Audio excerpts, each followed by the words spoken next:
हर माँ बाप अपने बच्चों के जन्म से ही उनके लिए सपने संजोने लगते हैं, उनकी भविष्य की चिंता करने लगते हैं, उनकी जिंदगी की दिशा तय कर देते हैं। लेकिन कभी कभी जिंदगी ऐसा मोड़ लेती है कि हमारी सारी प्लानिंग, हमारे सारे सपने हमारी आंखों से गिर के चूर चूर हो जाते हैं और हम कुछ नहीं कर पाते। क्या हम अपने दोस्तों और अपने दुश्मनों को परखने में चूक करते हैं?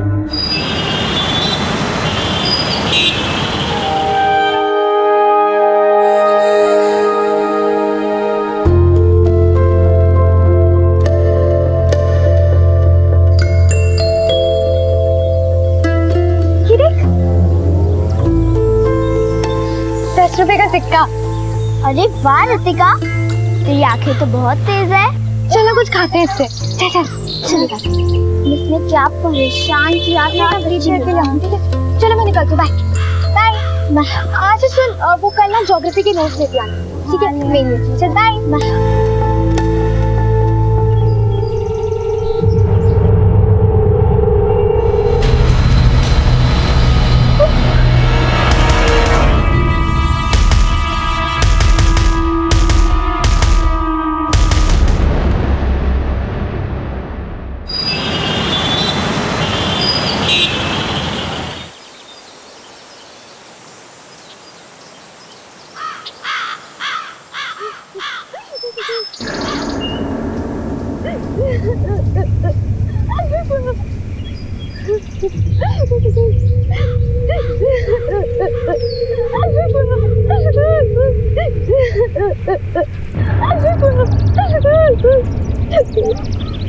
कौन है उधर?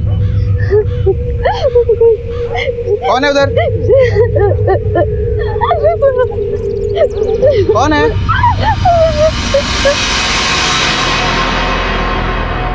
कौन हो तुम? आओ बाहर आओ।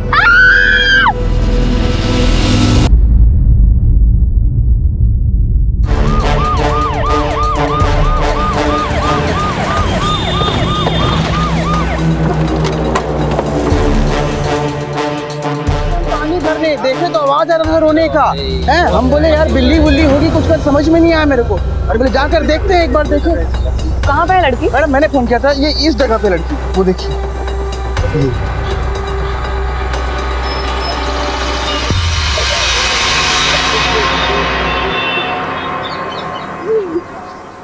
आओ बेटा, हाथ दो।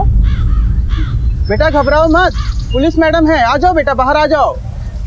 बेटा हाथ दो।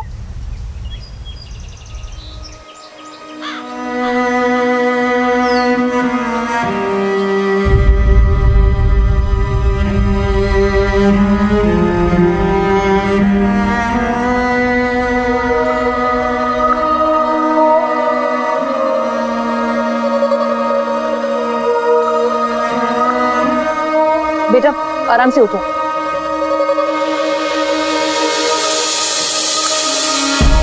आराम से।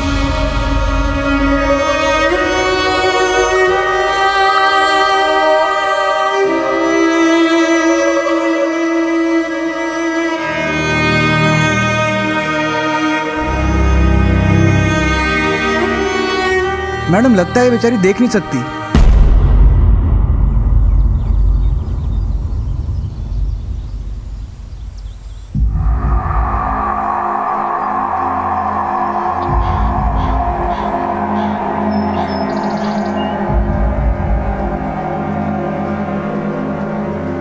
बेटा तुम्हारा नाम क्या है? लतिका, लतिका शर्मा। तुम कहाँ की रहने वाली हो? बरेली। बरेली उत्तर प्रदेश में है ना? बरेली में कहाँ? रामलीला मैदान के पीछे दूसरी गली। तो बेटा यहाँ पर किसके साथ रहती हो? अंकल आंटी के साथ। और कहाँ रहती हो? मोती नगर। ठीक है बेटा। तिवारी इसके घर का पता करो और खबर करो। Okay ma'am. और इसको पुलिस स्टेशन लेके जाओ। ठीक है। जय हिंद सर। सर लड़की बहुत घबराई हुई लग रही है। या तो ये घर से भाग के आई है या फिर कोई और ही मांझ रहा है।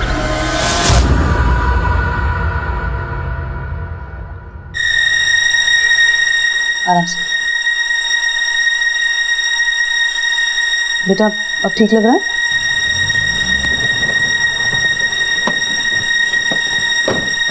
लड़की कहाँ?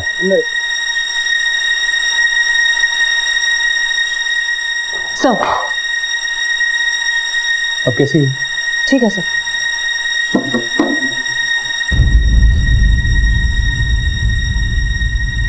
बेटा आप वहाँ झाड़ियों में कैसे पहुंचे? बेटा आप डरो मत, आप पुलिस स्टेशन में हो, बिना डरे बताओ कि आपके साथ क्या हुआ था। कुछ गलत हुआ था आपके साथ?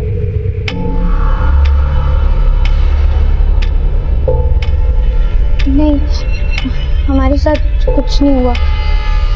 हम बस घर से निकले थे और रास्ता भटक गए। बेटा आपके घर में कौन कौन है? सर सर हमारी बेटी लतिका कहाँ है? घर पे बताया कि पुलिस आई थी सर। लतिका लतिका लतिका बेटी लतिका कहाँ चली गई थी तू? लतिका देख तेरी आंटी भी आई है साथ में। बेटा मैं जमुना आंटी।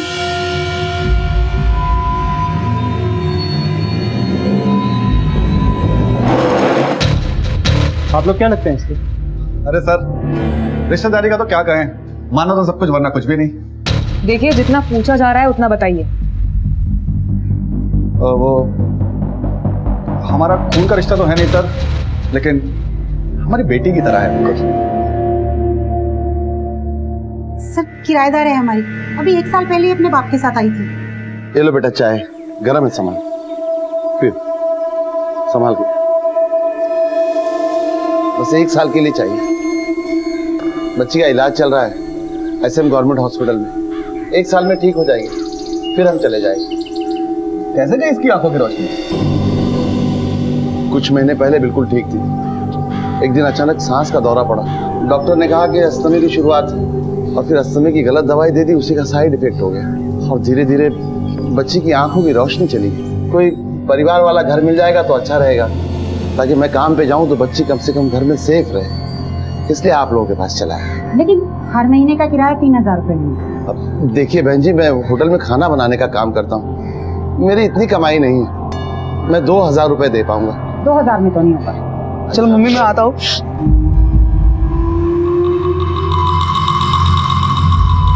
कौन है लोग? अरे कुछ नहीं बेटा, वो हमारा कमरा पड़ा है ना खाली, बस उसी के लिए किराएदार आए थे। 3000 रुपए मांग रही हूँ तो। कितना दे सकते हो आप? बेटा 2000 रुपए। ठीक है ना मम्मी, दे दो। चलिए ठीक है, बड़ी मेहरबानी। 6 महीने तक तो इसके बाप ने किराया ठीक से दिया, लेकिन अभी पिछले 6 महीने से आज दे रहा हूँ कल दे रहा हूँ, बस यही सुन रही हूँ, किराया तो दिया ही नहीं। अब कहाँ है इसका बाप?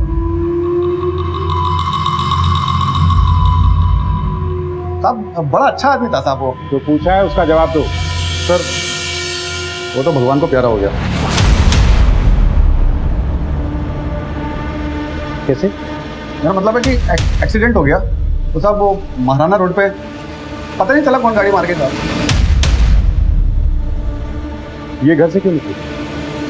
शायद मेरी वजह से साहब, मैं बहुत तंग आ गई थी इससे।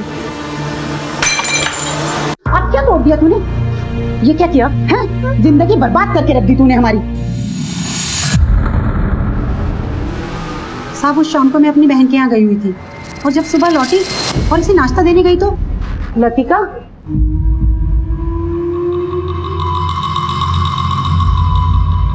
लतिका सर वो लगता है कि लतिका ने बात दिल पे ले ली, इसलिए। बेटा ये सच है? हाँ सर। शर्म आनी चाहिए तुम लोगों को। एक लाचार लड़की को इतना दुत्कारा कि वो घर छोड़ने के लिए मजबूर हो गई। अरे क्या बात कर रहे हैं सर, इतनी प्यारी बच्ची है। हाँ अरे घरों में चमना चमना आंटी, चमना आंटी। अरे बेटा अगर कोई गलती हो गई है तो माँ समझ के माफ कर दो और चलो अपने घर। चलोगी ना? बेटा आप इनके साथ जाना चाहती हो? हाँ सर जी। ठीक है, तुम लोग ले जा सकते हो उसको, लेकिन अब की बार अगर शिकायत आई ना तो बात थोड़ी बड़ी हो जाएगी। नहीं तब कोई शिकायत नहीं आएगी, हम पूरा ध्यान रखेंगे इसका।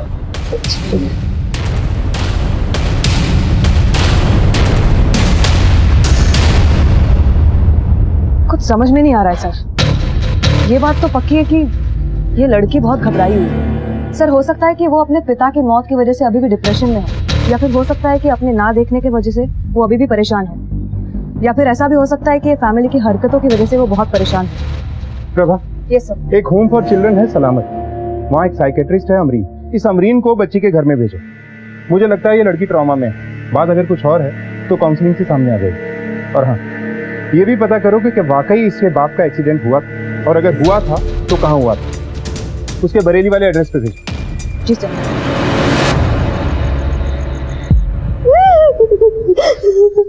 इतना पड़ेगी मेरी बेटी के दहेज देना ही नहीं पड़ेगा, क्यों बेटा? हाँ पापा।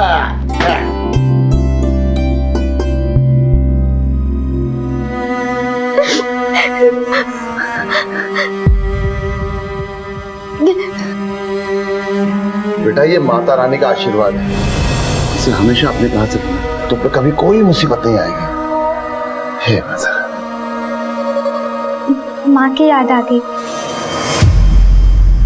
जब मैं उनकी साड़ी छूती थी ना, तो ऐसे ही लगता था। अब उसे याद करके क्या होगा? मगर पापा, आपने माँ को... लतिका, मैंने बोला ना, मेरे पास और कोई रास्ता नहीं था। चल अभी सब छोड़, तू हरी चुन्नी को अपने माथे से लगा, समझी?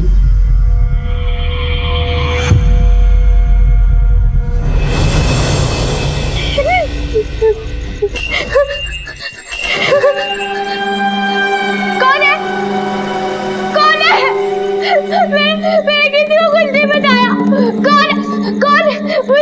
मुझे कुछ मत करो, मैंने किसी को कुछ नहीं बताया। सो जा और दरवाजा बंद कर लेना, कोई भी आ सकता है।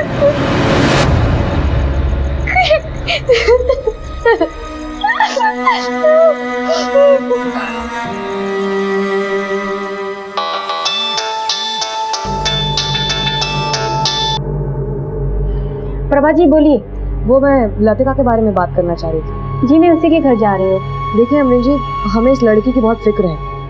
वैसे तो कोई केस लॉन्च नहीं हुआ है, लड़की देख नहीं सकती है, कम उम्र और बेसहारा है, घर से निकली और रास्ता भटक गई। इसके अलावा और कुछ है जो हमारे सामने नहीं आया। लड़की की बॉडी लैंग्वेज को देखकर लग रहा था कि कुछ छुपा रही थी वो, या कुछ कह नहीं पा रही थी, और लड़की के गायब होने के 2 दिन बाद वो मिली है। अब हम जानना चाहते हैं कि इन 2 दिनों में हुआ क्या और वो निकली क्यों। बेटा, तुम्हारा नाम लतिका शर्मा है? देखो बेटा, तुम्हें जुबानी बोलना पड़ेगा, क्योंकि हम ये बातचीत रिकॉर्ड करेंगे, ठीक है? जी। तुम्हारे पापा का नाम क्या था? जी, दिवाकर शर्मा। देखिए, बच्ची को बोलने दीजिए। कहाँ की रहने वाली हो तुम? बरेली? देखिए, आप लोग मुझे डिस्टर्ब कर रहे हैं। मुझे बच्ची से अकेले में बात करनी है। प्लीज आप लोग बाहर जाइए। नहीं मैडम, आपको जो पूछना है पूछ लीजिए, हम डिस्टर्ब नहीं करेंगे। आप लोग जा रहे हैं या हम पुलिस स्टेशन बात करें? बेटा लतिका, घबरा मत, हैं? हम लोग यहीं पर हैं, हाँ, ठीक वो है? ठीक है, चलो चलते हैं। हाँ बेटा, तुम अपने पापा से बहुत प्यार करती थी। जी। कैसे गुजरे वो? एक्सीडेंट हो गया था, एक गाड़ी ने उड़ा दिया था। गाड़ी वाला पकड़ा नहीं गया। पुलिस स्टेशन में रिपोर्ट की थी? नहीं।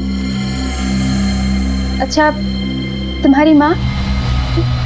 वो बचपन में ही गुजर गई, मुझे उनका चेहरा भी याद नहीं है।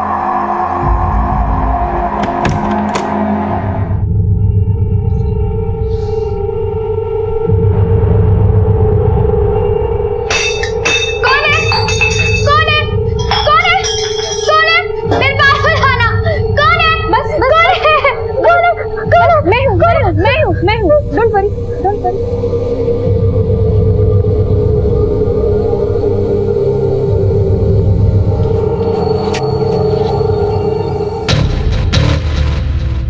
बताओ बेटा, आपके साथ क्या हुआ था?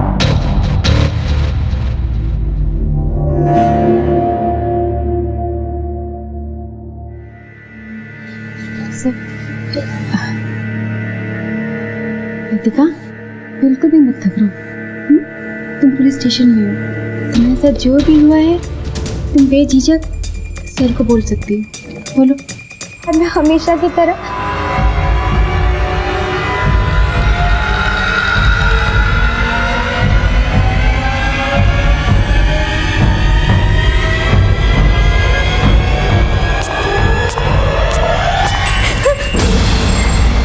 कौन है? कौन है?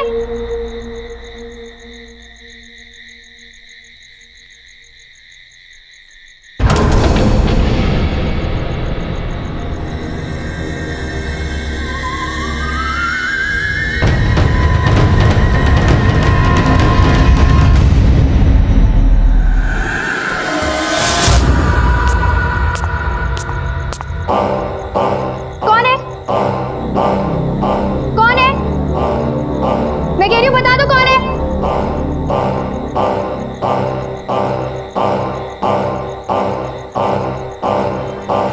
कौन है? कौन है?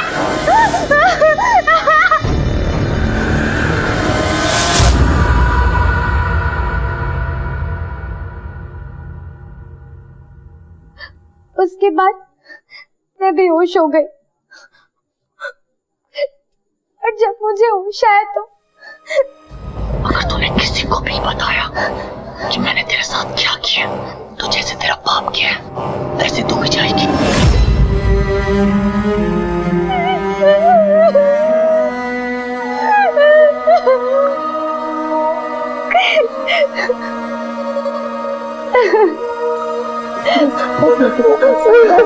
बस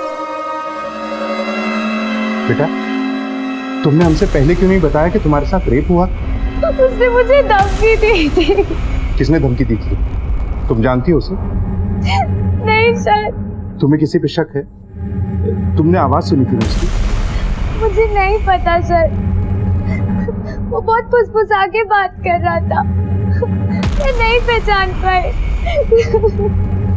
बेटा, कहीं ये तुम्हारा अंकल हरीश या उसका बेटा सोनू तो नहीं? मुझे नहीं पता सर, मुझे कुछ नहीं पता। उसका मेडिकल चेकअप करा। जी सर।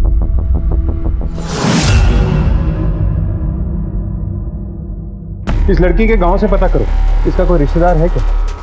सर, लड़की का कहना है कि उसका कोई नहीं है। एक फादर थे जो अब नहीं है। लेकिन ऐसा तो हो ही नहीं सकता, कोई तो होगा, चाहे दूर का ही रिश्तेदार से। अगर इस लड़की को किसी अनाथ आश्रम या एनजीओ को सौंपना है तो इनमें से किसी एक का होना जरूरी है। Okay sir. और जिन लोगों के यहाँ ये लड़की रहती है वो लोग कहाँ हैं? सर, अंदर बैठे। साहब, हमारी बच्ची ठीक तो है ना? हमें बड़ी चिंता हो रही है उसकी साहब। अगर एक भी नौटंकी वाली बात की तो इतनी सेवा करेंगे कि जब तक जिंदा हो सीधे से बोलोगे। लड़की घर से बाहर क्यों गई? साहब, आप तो जानते हैं कि उसे दिखाई नहीं देता था। हो सकता है कि घूमने गई हो, रास्ता भटक गई हो। लड़की अकेले घर से बाहर क्यों गई थी? साहब, मैं बताता हूँ। मेरी माँ ने उसे बाहर निकाला था। मेरी माँ को शक था कि मेरा और उस लड़के का कोई चक्कर चल रहा है, तो कभी शक था कि मेरे पापा का उस पर कोई नजर है। अरे बेटा, ये तू क्या बोले जा रहा है? भगवान से तो डर। सोनू तो पागल हो गए। नहीं साहब, ऐसा कुछ भी नहीं है।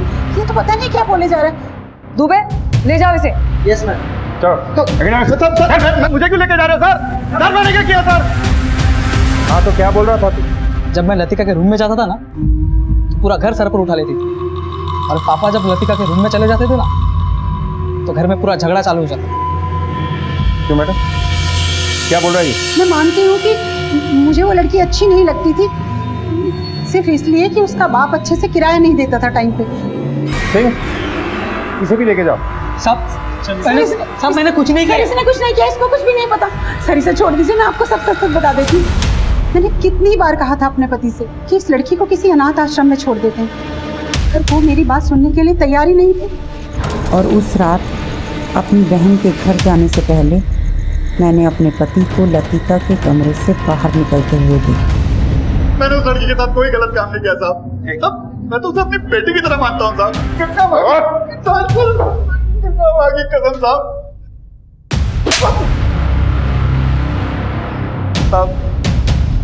मैंने उसे बहुत समझाने की कोशिश करी, ये पूरी तरीके से बिगड़ चुका था साहब। कौन? साहब, मेरा बेटा सोनू। क्या कुछ नहीं किया उसके लिए साहब। उसे दिल्ली भेजा पढ़ाई लिखाई करवाने साहब, लेकिन वहाँ उसकी संगत बिगड़ गई साहब। संगत बिगड़ गई मतलब? वो नशा करने लगा था, पैसे चुरा के ड्रग्स खरीदता था साहब। और उसके बाद जब मैंने थोड़ा सा सख्त होने की कोशिश करी,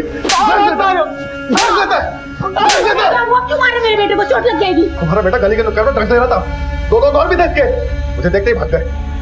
बेटा, ये सच में ड्रग्स ले रहा था? हाँ मम्मी, पर पहली बार लिया, इसके बाद नहीं लूंगा। साहब, ये ड्रग्स की आदत भी कभी छोटी है क्या? तेरा बेटा ड्रग्स लेता था या जुआ खेलता था, उससे हम बाद में निपटेंगे। पहले ये बता, तेरे बेटे की लतिका पे नजर थी या नहीं? बोल। हाँ साहब, ठीक। उसकी गंदी नजर थी साहब उस लड़की पे।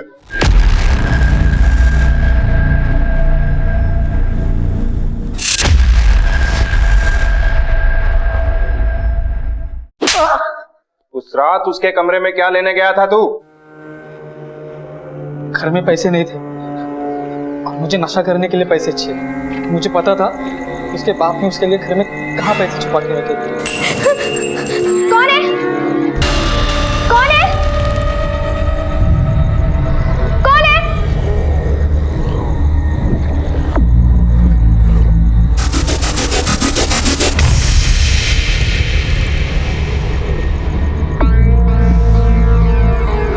कौन है? कौन है? कौन है? और चोरी करने के बाद अकेली लड़की को देख के तेरी नीयत डोल गई ना? नहीं साहब, मैंने ऐसा कुछ नहीं किया। और ये जब सब हुआ ना, तब मैं दोस्तों के साथ बाहर, और जब घर आया तब देखा कि माँ ने उसे धमकाया था। हाँ सर, मैंने बोला था। उस दिन मैं अपनी बहन के यहाँ गई हुई थी, और जब मैं वहाँ से वापस आई, अचानक से उसके रोने की आवाज़ सुनाई दी, तो मैं देखने चली गई। लतिका, हे भगवान, क्या हुआ लतिका? आंटी कोई कमरे में आया था और उसने मेरे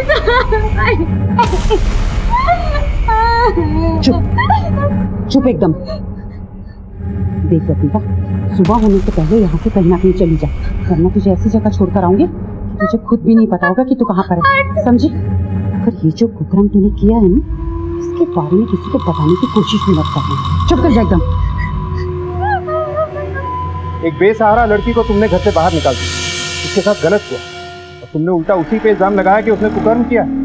शर्म आनी चाहिए तुम्हें। हाँ सर, मुझे शर्म आनी चाहिए, लेकिन क्या करती, ये हादसा मेरे घर में हुआ था और मुझे शक था कि ये काम मेरे पति और मेरे बेटे का भी हो सकता है। और सर, इसीलिए मैं पुलिस में नहीं गई। ले जाओ इसे भी लॉकअप में। पर सर मैंने तो सब कुछ बता दिया ना सर। पुलिस के सामने अब तक लतिका के बलात्कार के मामले में हरीश और सोनू के नाम सामने आए थे, लेकिन कोई ठोस सबूत हाथ नहीं लगे थे, इसलिए उन्हें हिरासत में रखा गया था। हरीश, सोनू और जमुना, तीनों के कॉल रिकॉर्ड चेक करो, पता करो कि जिस रात कथित रेप हुआ, तीनों में से कौन कहाँ था। सर, ये लड़की की मेडिकल रिपोर्ट। एक बात और सर, बरेली पुलिस स्टेशन से खबर आई है, लड़की ने जो पता दिया वो फर्जी है। बरेली में ऐसी कोई जगह ही नहीं है।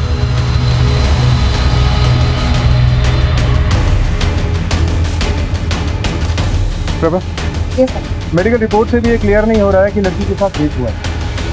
वो शायद इसलिए कि ये घटना के 3 दिन बाद मेडिकल टेस्ट हुआ। सर एक मिनट, मुझे याद है जब मैं इस लड़की को पहली बार पार्क में देखी तो मैंने इसको पूछा था कि ये कहाँ की रहने वाली है। बरेली। क्या ये पॉसिबल है कि ये झूठ बोल रही है या कुछ छुपा रही है? मगर क्या छुपा सकती है और किसके लिए? इसका कोई नहीं, फादर की डेथ हो चुकी है। हाँ सर, मगर ये फादर की डेथ भी एक मिस्ट्री है। उस हिट एंड रन में कोई पकड़ा नहीं गया और अब इस रेप में भी हम अंधेरे में हैं। प्रभा, ये लतिका जहाँ रहती है वहाँ आसपास सीसीटीवी कैमरा है? एग्जैक्ट आइडिया नहीं है सर, मैं पता करती हूँ। और क्या ये लतिका कोई सेलफोन यूज करती थी? नहीं सर। तो इसका मतलब है ये लड़की जो भी हमसे कहेगी कि उस रात घर से निकलने के बाद वो कहाँ गई, हमें सब बातों पे यकीन करना होगा। लेकिन हमें ये भी पता लगाना होगा कि इसके गांव का असली एड्रेस क्या है और इसने हमसे झूठ क्यों बोला। या तो तुम झूठ बोलकर हमें गुमराह करने की कोशिश कर रही हो, या किसी मजबूरी के तहत कुछ छुपा रही हो। और बेटा, दोनों ही सूरतों में तुम मुसीबत में।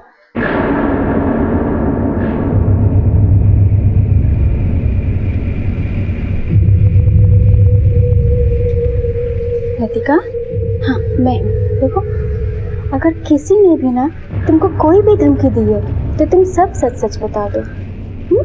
मैं हूँ तुम्हारे साथ, बोलो तुम। मुझे किसी ने कोई धमकी नहीं दी थी,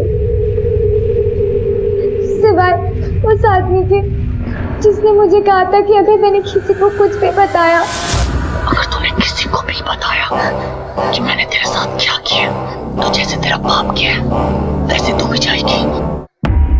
तो तुमने गांव का पता गलत क्यों बताया? मैंने झूठ नहीं बोला था। पापा के साथ गांव छोड़े हुए मुझे काफी वक्त हो गया, मुझे कुछ याद नहीं था, तो मुझे याद था मैंने बता दिया। लतिका, तुम झूठ बोल रही थी। मैं झूठ नहीं बोल रही हूँ, मैं झूठ नहीं बोल रही हूँ, मैं झूठ नहीं बोल रही हूँ।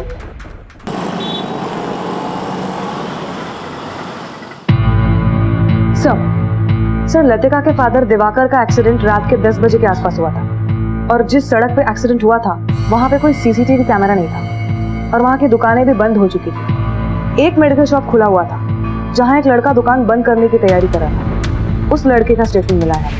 सर, मैं दुकान बंद करने की तैयारी कर रहा था और दिवाकर जी मुझसे थोड़ी देर पहले ही दवाइयाँ लेकर गए थे। उसके बाद मुझे बाहर से आवाज आई और जैसे मैं बाहर भाग के गया, मैंने देखा कि दिवाकर अंकल खून से लथपथ थे। उसके बाद मैंने एम्बुलेंस को फोन किया और पुलिस को फोन किया। आपने गाड़ी का नंबर देखा? नहीं सर, जब मैं बाहर आया तो गाड़ी जा चुकी थी। ये महज एक इत्तेफाक है या फिर एक्सीडेंट करने वाले को पता था कि वहां कोई सीसीटीवी कैमरा नहीं है? वैसे भी इस लड़की की सारी बातों पे यकीन कैसे करते? इस लड़की ने कहा कि इसके साथ रेप हुआ है, हमने मान लिया। इसने कहा कि ये अकेली घर से निकली थी, हमने ये भी मान लिया। मान लो अगर ये लड़की ही झूठ बोल रही हो तो? Prabha, yes sir. इस लड़की के घर से निकलने वाले हर मुमकिन रास्ते के सीसीटीवी कैमरास को चाहिए। एक नेत्रहीन अकेली लड़की सड़क पर सीसीटीवी में ढूंढना मुश्किल नहीं है। जी सर। पुलिस को अब लतिका के बयान पे भी शक होने लगा था। लतिका के बयान को क्रॉस चेक करने के लिए उन्होंने एक एक सीसीटीवी को बारीकी से टटोलना शुरू किया। दिन रात की मेहनत के बाद पुलिस ने आखिरकार सच्चाई खोज ही निकाली। Prabha, yes sir. इतना तो साफ है कि ये लड़की सच बोल रही थी कि वो घर से अकेली निकली, और रेप को लेकर झूठ बोलने की कोई खास वजह भी नजर नहीं आ रही। तो फिर ऐसा कौन है जो इनके घर में आया था? इनके पड़ोसियों से पूछताछ करो। जी सर। और अपने खबरियों को भी एक्टिव कर दो किसी भी क्लू के लिए। ये जरूरी नहीं कि ये हरकत किसी पहचान वाले ने की, कोई अनजान भी हो सकता है। जैसे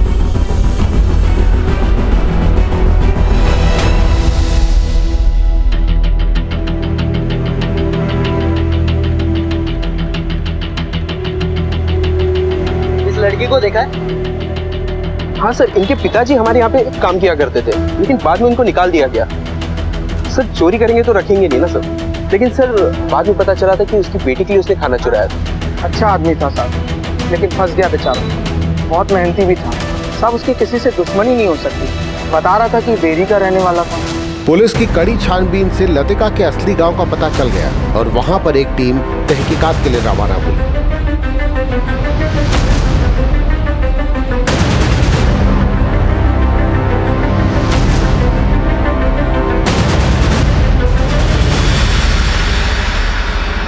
तो लतिका है, हमारे छोटे भाई की बेटी। इसी का बाप तो 2 साल पहले अपनी पत्नी को जान से मार के यहाँ से भाग गया था।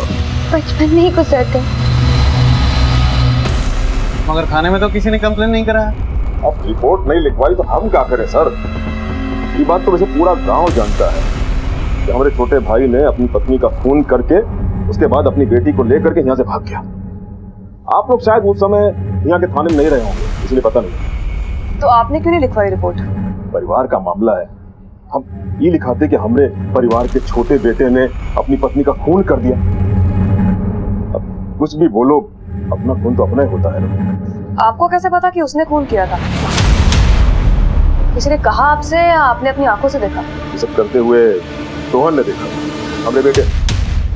मैडम उस दिन जब हम बाजार से वापस आ रहे थे ना, तो चाचा जी के घर से आवाज़ें आ रही थी। तो मैंने खिड़की से झांक कर देखा, चाचा जी ने गुस्से में आकर चाची जी की हत्या कर दी। इससे पहले कि हम लक्ष्मी को अस्पताल पहुंचाते वो मर चुकी थी। Okay, thank you. मैडम, उड़ती हुई खबर ये भी है कि राजवीर ने ही लक्ष्मी का खून कराया था। राजवीर और दिवाकर के बाप ने जमीन के बंटवारे में राजवीर के बेटे सोहन और दिवाकर की बेटी लतिका को बराबर हिस्सों में बांट दिया था, जो कि राजवीर को नामंजूर था। उसका कहना था कि लड़की पराया धन होती, जायदाद के हिस्से में उसका हक नहीं होना चाहिए। मुझे इस केस की पूरी फाइल चाहिए। जी मैडम। अगर अभी तक किसी ने रिपोर्ट नहीं किया है तो अब थाना रिपोर्ट करेगा। लक्ष्मी के मौत की सच्चाई तो सामने आएगी और उसके खूनी को भी सजा मिलेगी।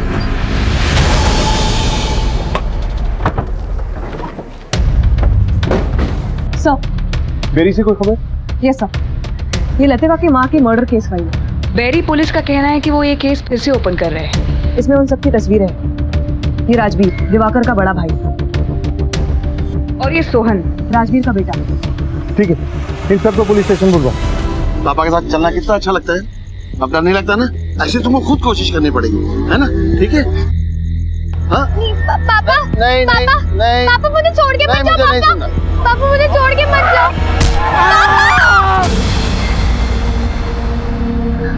लतिका, हाँ? क्या हुआ? क्या हुआ बेटा? हाँ? तो पापा के पास जाना, तो पापा के पास जाना। बस बस बस।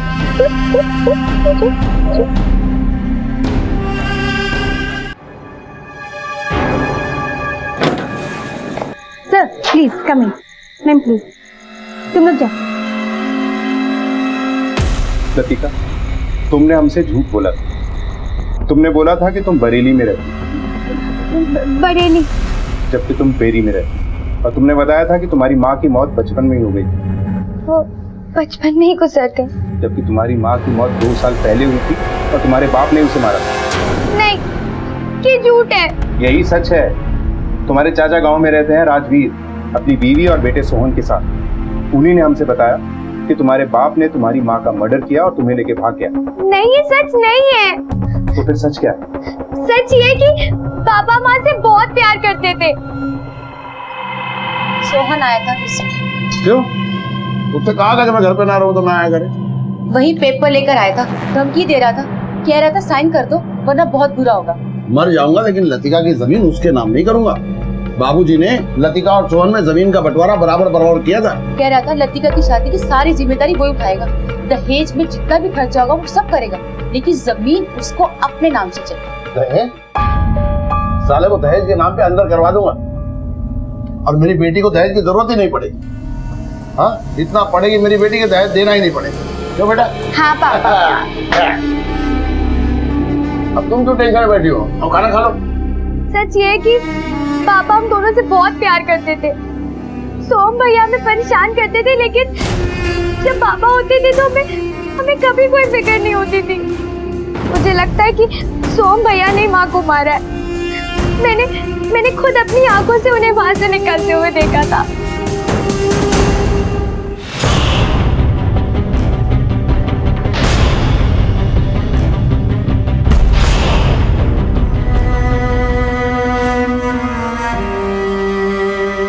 तो क्या जो तुम्हारे साथ हुआ वो भी सोहन है?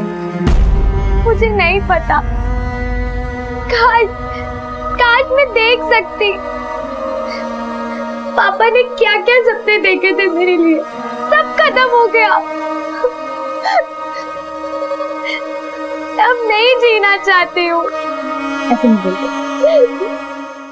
लतिका, तुम चाहती हो ना कि तुम्हारी माँ के कातिल को सजा मिले, उसे सजा मिले जिसने तुम्हारे साथ ये सब किया?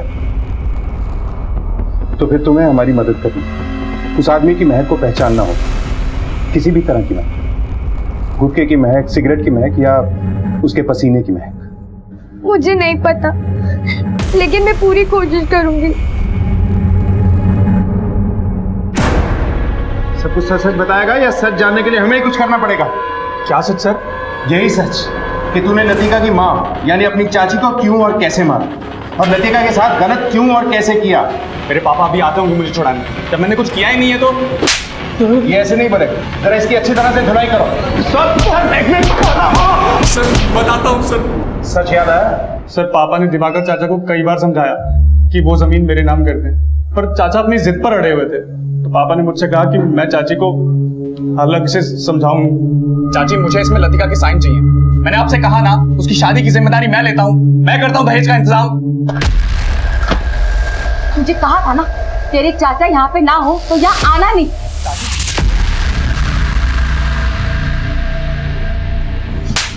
बदतमीज, चल जा यहाँ से।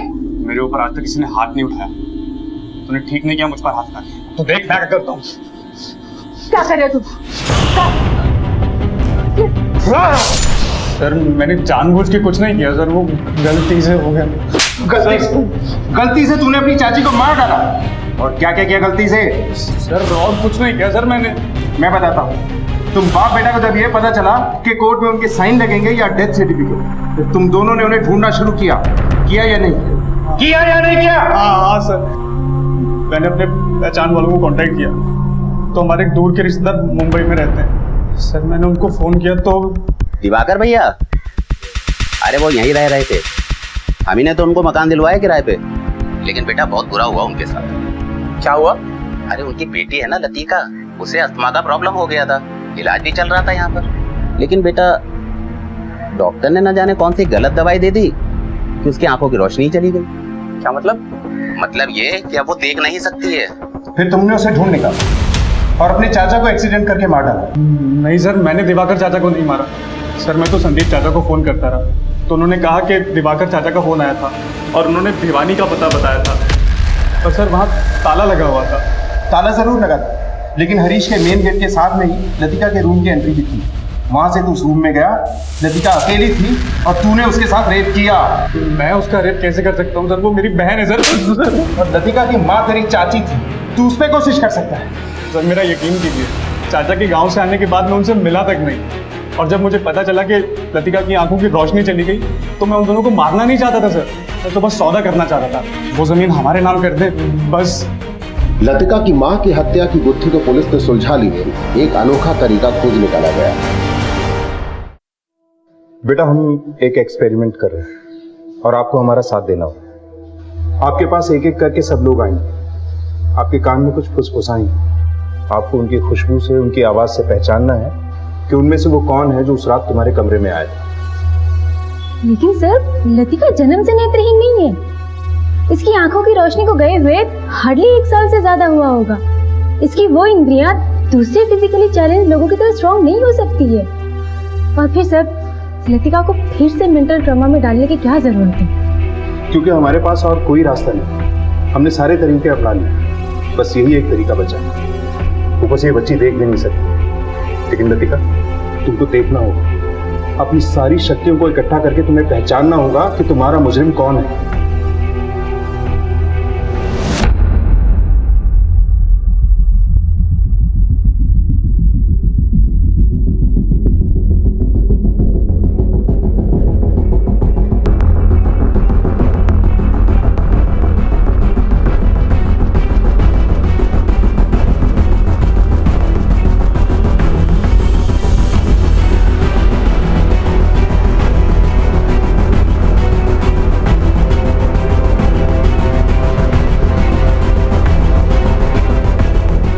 ये नेक्स्ट कौन बाकी नहीं रहा? सर आई थिंक सर ये सही तरीका नहीं है, और लतिका गलत भी तो हो सकती है सर, वो मुझे फंसाने के लिए ना झूठ भी बोल सकती है कि मैंने उसका रेप किया है। चुपचाप अंदर चला जा, वरना लतिका की गवाही के बिना ही तुझ पर केस चला दूंगा। चल जा अंदर।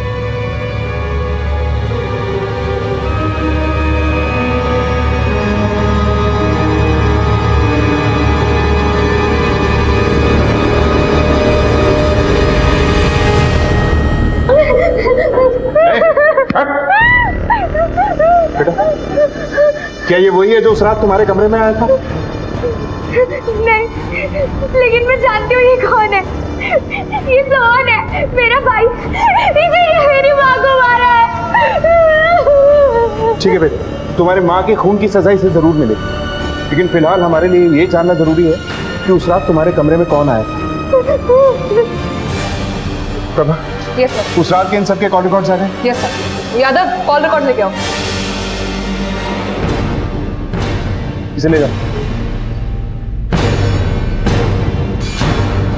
नेक्स्ट को बुलाओ।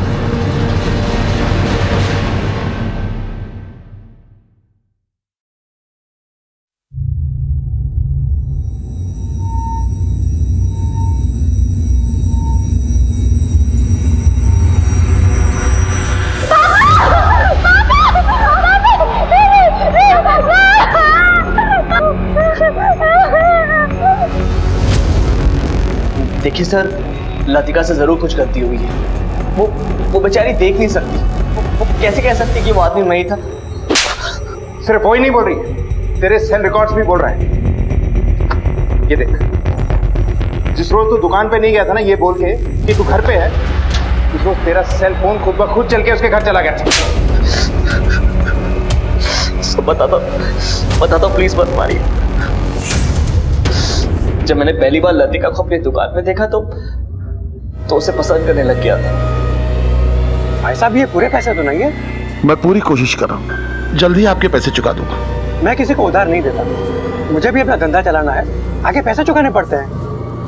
साहब जी, आप कहे तो मैं इनके पैसे दे देता हूँ। बेचारे मजबूर आदमी हैं और इनकी बेटी भी नहीं देख सकती। सर मैं उनके घर बार बार जाने के बहाने ढूंढने लगा, कभी दवाइयाँ देने के बहाने तो कभी ट्रस्ट की बात करने के बहाने। शायद मैं लतिका से प्यार करने लगा था।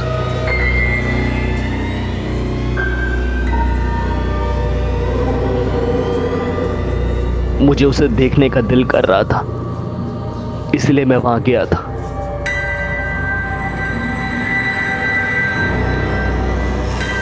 और मैंने वहां देखा कि घर में कोई नहीं था।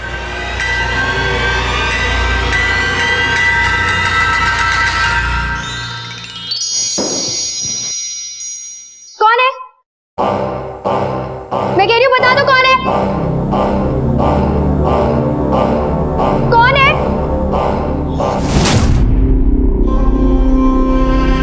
सर, जो हुआ अचानक से हुआ, मैंने कोई प्लान नहीं किया था। जब उस दिन मैंने लतिका को उस हालत में देखा तो मैं अपने ऊपर काबू नहीं कर पाया और उसके बाद मैं डर गया था। इसलिए मैंने लतिका को कहा कि अगर तूने किसी को बताया कि मैंने तेरे साथ क्या किया तो मैं दोबारा आऊंगा और ये सब तेरे साथ दोबारा करूंगा। सर, मैं लतिका से माफी मांगने के लिए तैयार हूँ और अपनी गलती का पश्चाताप करके उससे शादी करने के लिए भी तैयार हूँ।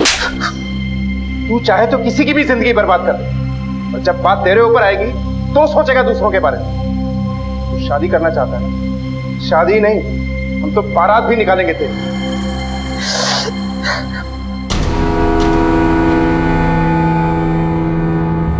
सर, पूरी इंक्वायरी के बाद पता चला है कि दिवाकर की मौत में गाड़ी वाले की गलती नहीं थी। दरअसल दिवाकर को चक्कर आ गया था और वो सड़क पे गिर पड़ा था और फिर गाड़ी ऊपर से गुजर गई। और लतिका, वो कैसी है? सर, लतिका ने कॉलेज जाना शुरू किया है और अमरीन की देखरेख में अच्छा रिकवर कर रही है वो। यही हुआ लतिका के साथ। उसके सगे चाचा ने, उसके मकान मालिक के परिवार ने लतिका की मजबूरी का फायदा उठाया। सूरज ने तो लतिका का यौन शोषण तक किया। इस दुनिया में जहां अच्छे खासे लोग जीने के लिए संघर्ष करते हैं, वहां ये हम सब की जिम्मेदारी है कि हम सब असहाय लोगों की मदद करें, उनका सहारा बने। हमारे आज के एपिसोड की दूसरी कहानी।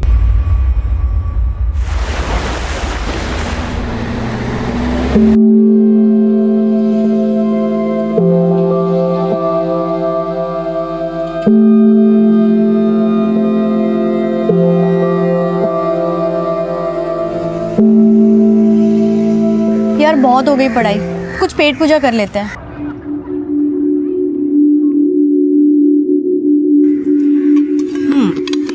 दिशा, लो, आज तुमने टिफिन नहीं लाया ना?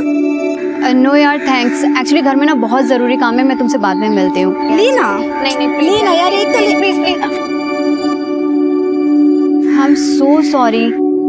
इट्स ओके, मैं डस्टबिन में फेंक देती हूँ। डस्टबिन में क्यों?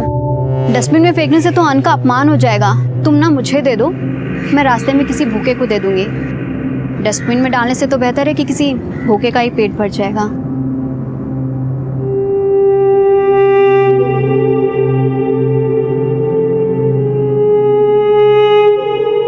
कहते हैं समय का एक एक क्षण और अन्न का एक एक कण कभी बर्बाद नहीं करना चाहिए। मेरे परिवार के हालात ऐसे थे कि मुझे होश संभालते ही अन्न की कीमत पता चल गई थी। अम्मा,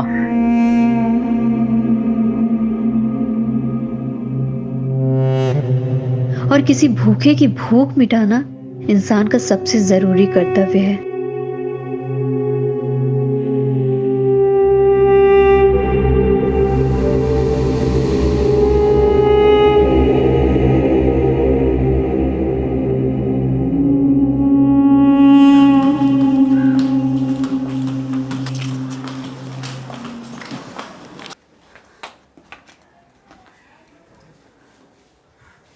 अभी तक काम खत्म नहीं हुआ तेरा?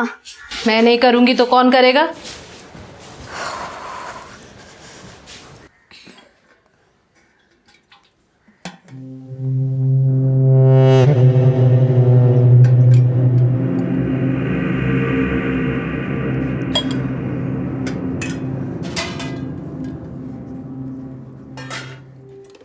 क्या हुआ अम्मा? मूड बड़ा खराब लग रहा है आज। पैसों का इंतजाम आज भी नहीं हुआ क्या? कौन देगा? इस उम्र में कोई काम तो देता नहीं, उधार क्या देगा? अम्मा तुम बिल्कुल भी टेंशन मत लो, बस 6 महीने में मेरी LLB पूरी हो जाएगी, फिर मैं बहुत अच्छी सी जॉब ढूंढ लूंगी। मैं सब सही कर दूंगी अम्मा। हाँ, अम्मा और मैं तो बर्तन मांजने के अलावा कुछ कर नहीं पाए। देखते हैं तू कौन से तीर मारती है। चेची ये ना बहुत ही हिंसक उदाहरण है। देखना तेरी दिशा झंडे गाड़ेगी, झंडे। चाहे जितने भी झंडे गाड़ ले, पर ये ऊंची जात वाले कभी हमें ऊंचा नहीं देख सकते। अम्मा ये दुनिया क्या सोचती है सोचने दो, पर हमारे देश का संविधान ना हम सबको बराबरी का दर्जा देता है। ये सब बड़ी बड़ी बातें हैं, होता नहीं है ऐसा कुछ भी।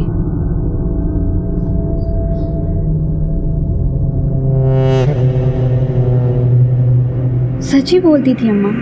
हम गरीबी से ज्यादा लोगों की भेदभाव भरी सोच से लड़ रहे थे, लेकिन मैं फिर भी अम्मा को हौसला देती कि हमें झुकना नहीं है, लोगों की उस सोच से लड़ना है जो दूसरों को कभी ऊंचा उठता हुआ नहीं देख सकते।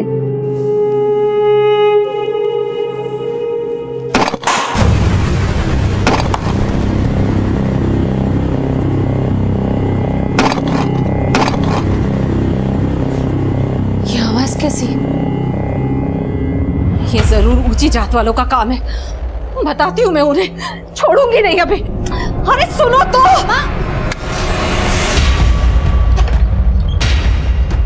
कौन है? कौन है? अरे हिम्मत है तो सामने आओ। चाहे जितना भी कर लो तुम लोग, एक बात कान खोल के सुन लो, हम यहाँ से कहीं नहीं जाएंगे। अरे हिम्मत है तो सामने से पत्थर मारो। अम्मा इन कायरों के सामने ना गला फाड़ने से कुछ भी नहीं होगा, पर इनको इनके किए की सजा ना एक दिन जरूर मिलेगी। आप अंदर चलो। चलो अम्मा।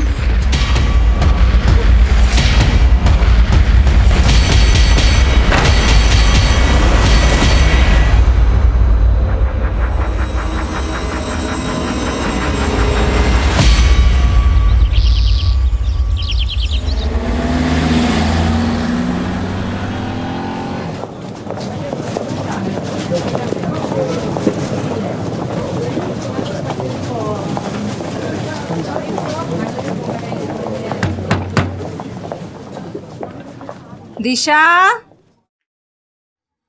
दिशा दरवाजा खोल। दिशा,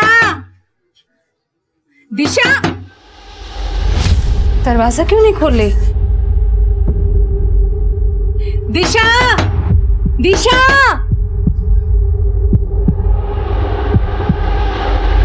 वो दिशा अंदर से दरवाजा नहीं खोल रही है। आप लोग मेरी मदद करेंगे क्या? वो दिशा अंदर से दरवाजा नहीं खोल रही, आप चलकर मेरी मदद करेंगे क्या? अरे तामश्री, अरे श्रीधरन, वो मैं बाहर गई थी तब दिशा अंदर पढ़ रही थी, अभी जब वापस आई तो वो अंदर से दरवाजा ही नहीं खोल रही है। जरा देखो तो। दिशा, दिशा, दिशा दरवाजा खोल। दिशा दरवाजा खोलो। अभी क्या करूं मैं? आपने पीछे वाला दरवाजा चेक किया क्या? नहीं, पीछे वाला दरवाजा तो नहीं चेक किया। चलो देखते, आओ आओ जल्दी। उधर से तो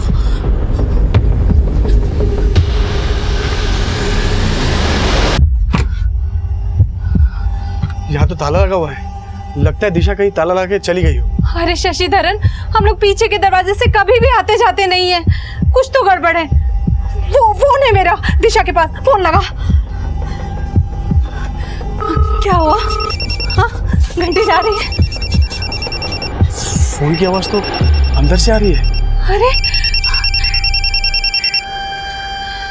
दिशा, दिशा! अम्मा, क्या हुआ? परेशान? रूपा, दिशा अंदर से दरवाजा नहीं खोल रही है, कुछ तो गड़बड़ है। शशिधरन, दरवाजा तोड़ दो जल्दी। दिशा, तोड़ दो दरवाजा, तोड़ दो शशि। मुझे लगता है ना, हमें पुलिस को फोन करना चाहिए। पुलिस? हाँ।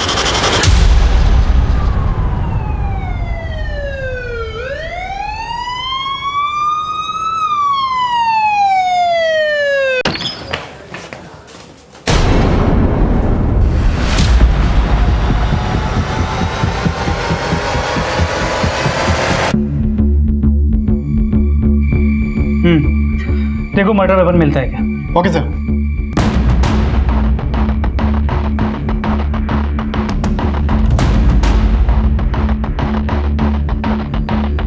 यहाँ कहीं भी मर्डर वेपन नहीं है, और ना तो फोर्स्ड एंट्री के साइन है ना लूट के। गौड़ा, तुम्हें घर देख के लगता है कोई यहाँ लूट के लिए घुसेगा? मोटिव क्लियर है, मर्डर। पर इसके बाद किलर यहाँ पीछे के दरवाजे से भागा। चेक करते, खोलो,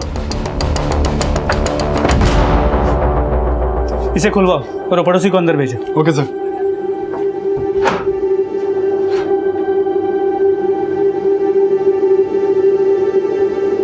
सर, दिशा की अम्मा ने बताया कि उन्हीं के घर का ताला है और वो लोग हमेशा पीछे के दरवाज़ा अंदर से बंद किया करते थे और आने जाने के लिए सामने वाले दरवाजे का इस्तेमाल किया करते थे। चेक करो।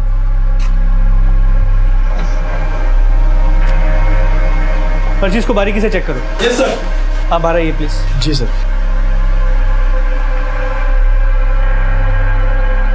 सर, हो सकता है कि दिशा ने मर्डर करने वाले को खुद घर के अंदर आने दिया हो सकता है दिशा उसे जानती है। घर के अंदर आने के 2 दरवाजे हैं, तो मर्डर करने वाला इस दरवाजे से आया होगा या पीछे के दरवाजे से।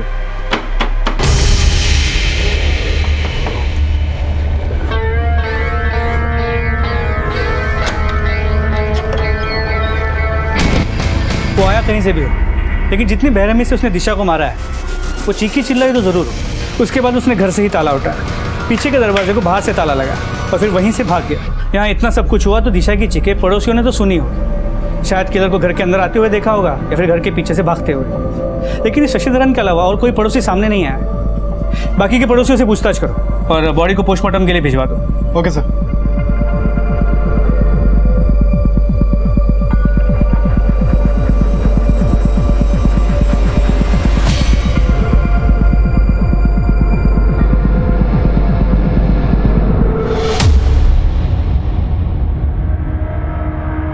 सब मैं क्या, आसपास का कोई भी तीनों माँ बेटी से मतलब नहीं रखता। लेकिन ऐसा क्यों? सर, दोष इन लोगों का नहीं, इन लोगों की बुद्धि का है। ये लोग जात पात है ना बहुत मानते, उठना बैठना तो दूर, ये लोग उनसे बात तक नहीं किया करते थे। तुम्हें कोई अंदाजा है कि दिशा से किसने किस बात का बदला लिया होगा? नहीं सर, इन सब बातों का मुझे कोई अंदाजा नहीं। मैं तो बस अपने काम से वापस आ रहा था और तब ये सब होते हुए देखा मैंने। माना आपने दिशा के घर में किसी को आते जाते नहीं देखा, लेकिन आपका घर तो दिशा के घर के बिल्कुल बराबर में है। आपने कुछ चीखने चिल्लाने की आवाजें तो सुनी होंगी। साहब, इन तीनों माँ बेटी के आए दिन झगड़े होते रहते थे। शाम को भी काफी चीखने चिल्लाने की आवाजें आ रही थी। मुझे क्या पता अंदर मर्डर हो रहा है। तो मतलब आपने चीखने चिल्लाने की आवाजें सुनी थी। तब टाइम क्या हुआ होगा? तकरीबन 5:30-6 बजे होंगे।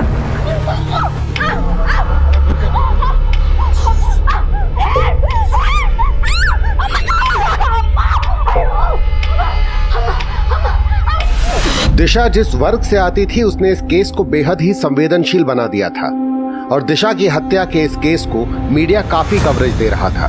दिशा बेहद ही गरीब परिवार से ताल्लुक रखती थी, फिर भी वो स्कॉलरशिप से LLB कर रही थी। लेकिन आज भी हमारे समाज में उसकी जाति के लोगों को भेदभाव सहना पड़ता है।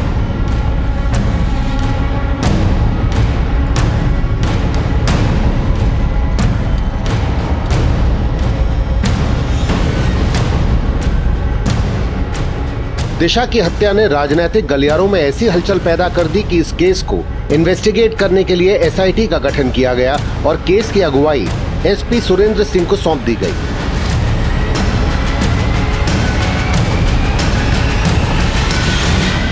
सर इस मर्डर केस के बारे में कुछ बताइए सर। क्या दिशा की मौत में वाकई जातिवाद का कोई एंगल है, जैसे कि मीडिया हाइप बना रही है? सर ये तो तय है कि दिशा का परिवार आसपास के लोगों के भेदभाव का शिकार हो रहा था। और जिस तरह मर्डर हुआ है लगता है किसी ने दुश्मनी निकाली। हमें क्राइम सीन से तो पता नहीं चला, लेकिन जब बॉडी को पोस्टमार्टम के लिए भेजा तो पोस्टमार्टम डॉक्टर्स ने बोला कि उसके प्राइवेट पार्ट्स पे भी चाकू से वार किए गए। तो दिशा के मर्डर से पहले उसके साथ रेप भी हुआ था? पॉसिबिलिटी तो है, लेकिन पता तब चलेगा जब फाइनल पोस्टमार्टम रिपोर्ट आ जाएगी। दिशा की फैमिली ने किसी पर शक जताया? दिशा की मदर काफी सदमे में, और दिशा की बड़ी बहन रूपा दिशा और अपनी मदर की हालत की वजह से दोहरे सदमे में।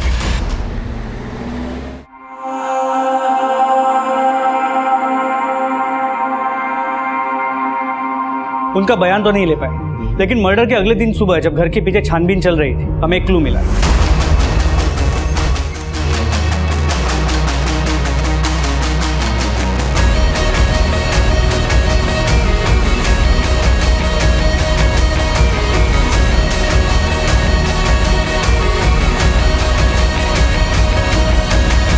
हमें एक आदमी की लेफ्ट पाव की 9 नंबर की स्लीपर मिली जिसपे खून के धब्बे हैं। हमने स्लीपर को फोरेंसिक लैब भेजा है चेक करने के लिए कि क्या वो खून दिशा का है, लेकिन मुझे यकीन है ये स्लीपर उसी किलर का है जो दिशा के घर से भागते हुए उसके पैर से निकला होगा। तो फिलहाल हमारे पास एक ही क्लू है कि किलर कोई आदमी हो सकता है जो 9 नंबर का जूता चप्पल पहनता है, लेकिन दिशा के घर में तो तीनों औरतें ही है ना। सर पता चला है कि दिशा का फादर भी है, जो दिशा जब 4 साल की थी तो फैमिली को छोड़ के अलग रहने लगा है। क्या नाम है उसका, और वो घर छोड़ के क्यों गया था? उसका नाम गोपेश्वर है, उर्फ गप्पू। यही मुड़ुगुरु में रहता है। हमने खबरियों को उसके बारे में पता लगाने के लिए बोल दिया। वजह तो दिशा की मदर बता देगी कि इस गोपेश्वर ने उन्हें छोड़ा क्यों था। ठीक है, मैं दिशा की फैमिली से बात करने की कोशिश करता हूँ, लेकिन दिशा एक कॉलेज गोइंग स्टूडेंट थी, एलएलबी कर रही थी। उसके कॉल रिकॉर्ड्स में से उसके किसी बॉयफ्रेंड का कोई एंगल मिला है? सर दिशा फ़ोन नहीं रखती और एलएलबी भी वो स्कॉलरशिप पे कर रही, लेकिन दिशा के घर से हमें उसके मदर का फ़ोन मिला है। उस नंबर के कॉल रिकॉर्ड्स निकलवाए, शायद उस नंबर से वो किसी लड़के से बात करती हो। लेकिन आगव, हमें इस केस में हर एंगल को इन्वेस्टिगेट करना है।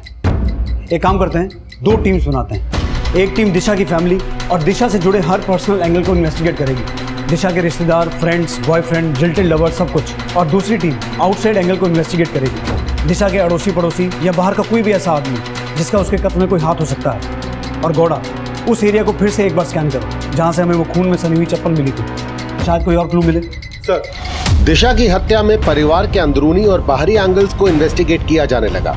दर्जनों पुलिसकर्मी पूरी मुस्तैदी से जांच में जुट गए। दिशा की मां का स्वास्थ्य लगातार बिगड़ रहा था और दिशा की बड़ी बहन का बयान भी लेने की कोशिश की गई। मैं समझ सकता हूं कि आप लोग किस हालात से गुजर रहे हैं, लेकिन हमारा आपसे बात करना बहुत जरूरी है। आपको किसी पे शक है जो दिशा को इस तरह से मार सके? साहब हमारा कोई एक दुश्मन नहीं है। इस मोहल्ले में सभी लोग हमारी जात की वजह से हमसे घृणा करते हैं। कोई हमें पसंद नहीं करता यहाँ। लेकिन ऐसा कौन दुश्मन हो सकता है जो दिशा की जान लेने पर उतारू हो जाए? साहब मुझे कुछ भी पता होता है तो मैं पहले आपको सब कुछ बता देती। अच्छा, दिशा की लाइफ में कोई बॉयफ्रेंड था? नहीं साहब, ऐसा कुछ भी नहीं था। सर उसका सारा फोकस अपनी स्टडी पर रहता था। उसकी लाइफ में कोई भी लड़का नहीं था। लेकिन हो सकता है कोई लड़का उसे परेशान करता हो, उसका पीछा करता हो। उसका हमें कोई आइडिया नहीं। वो अपनी प्रॉब्लम भी कोई शेयर नहीं करती थी हमसे, और इनफैक्ट हमें ये भी नहीं पता था कि उसकी पर्सनल लाइफ में इतना स्ट्रगल है। सर हम ये भी इमेजिन नहीं कर सकते कि वो इतनी पुअर थी और उसके घर में खाने की भी प्रॉब्लम थे।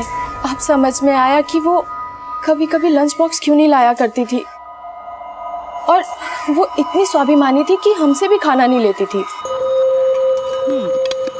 निशा लो, आज तुमने टिफिन नहीं लाया ना? नो यार थैंक्स, एक्चुअली घर में ना बहुत ज़रूरी काम है, मैं तुमसे बाद में मिलती हूँ। और हमें अपने घर ले जाना भी अवॉइड करती थी। मैं क्या सोच रही थी, अब गार्डन में पढ़ने के बदले बारी बारी अगर एक दूसरे के घर चले जाए तो कैसा रहेगा? नहीं यार, घर नहीं। अरे actually sunlight is good for health ना, और सनलाइट में तो कंसंट्रेशन भी अच्छा रहता है, तो हम यहीं पढ़ेंगे। Sir we all love her. ये सोच के भी गुस्सा आ रहा है कि इतना कोई क्रूअल कैसे हो सकता है। Sir please find a culprit, वरना उसकी आत्मा को शांति नहीं मिलेगी। हाँ बोल।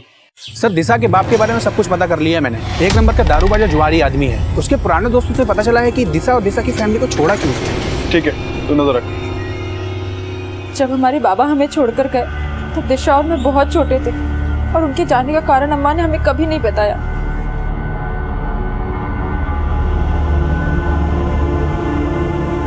अच्छा, आपके पिता के अलावा आपकी फैमिली में, आपकी रिश्तेदारी में और कौन कौन मर्द है? मेरा पति। आपका पति? लेकिन आपकी बहन दिशा का मर्डर हो गया और ऐसे वक्त में भी वो आपके साथ नहीं है? सब दरअसल 2 साल पहले ही मैंने उसे छोड़ दिया था। मैं जान सकता हूँ आपने अपने पति को क्यों छोड़ा? साहब वो मुझे बिल्कुल पसंद नहीं करता था, हर रोज झगड़ता और मुझे कोसता रहता था।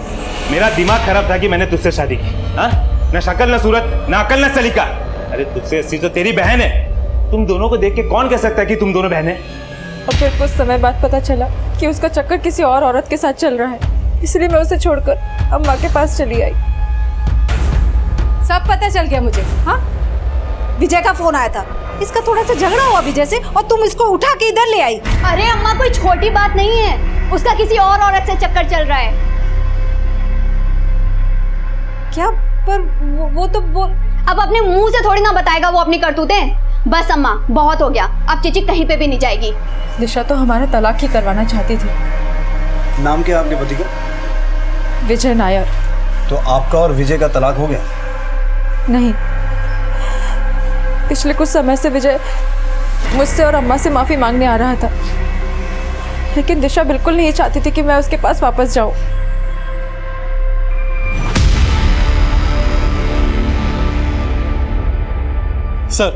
सर जहां मैं वो 9 नंबर की चप्पल मिली थी वहां से करीब 400 मीटर आगे ये चाकू मिला है। हो सकता है यही मर्डर वेपन हो सकता है इस पर किलर के फिंगरप्रिंट्स हो। इसे फोरेंसिक जांच के लिए भिजवाओ। Okay sir. गौड़ा, तुमने बताया था कि दिशा की हत्या के वक्त उसके पड़ोसियों ने उसके चिल्लाने की आवाजें सुनी थी, लेकिन कोई मदद के लिए सामने नहीं आया। तो ये भेदभाव का ही मामला है या किसी पड़ोसी के खिलाफ कुछ मिला है? सर पड़ोसियों के खिलाफ तो वैसा कुछ नहीं मिला, लेकिन जिन पड़ोसियों से मेरी पहले बात हुई थी मैंने उनसे दोबारा पूछताछ की। साहब मैं मानती हूँ उनकी चीखें सुनी थी, लेकिन उनके घर पे कोई आता जाता नहीं देखा। तुमने देखा नहीं? अपने जात वाले किसी आदमी को बचाने की कोशिश कर रहे हो। साहब हमारा जात वाला उन औरतों के आसपास भी नहीं भटकता, वो आदमी उनका ग्राहक ही होगा। सर उन्होंने तो यह आरोप तक लगा दिया कि तीनों माँ बेटी प्रोस्टिट्यूट थी और तीनों के बीच में काफी झगड़े होते थे। किस बात को लेकर? चेची छोड़िए, आप क्या कर रही हैं? छोड़िए इसे। नहीं दिशा, मैं अब अम्मा पर और बोझ नहीं बनना चाहती। इस पति ने मुझे चैन से जीने नहीं दिया और अब अम्मा की इतनी हैसियत नहीं कि मेरा पेट पाल सके। रूपा छोड़ इसे, माफ कर दे मुझे, गलती हो गई जो 2 बात कह दी तुझे, अब आइंदा से नहीं कहूंगी। अब ये तमाशा बंद कर और अंदर चल। चलो चेची अंदर। सर हमने पता किया, जिस वक्त दिशा का मर्डर हुआ उस वक्त उसकी माँ और बहन घर पे नहीं थे। उससे जिस तरह से दिशा का मर्डर हुआ है उससे लगता नहीं कि इसमें माँ या बहन का हाथ होगा।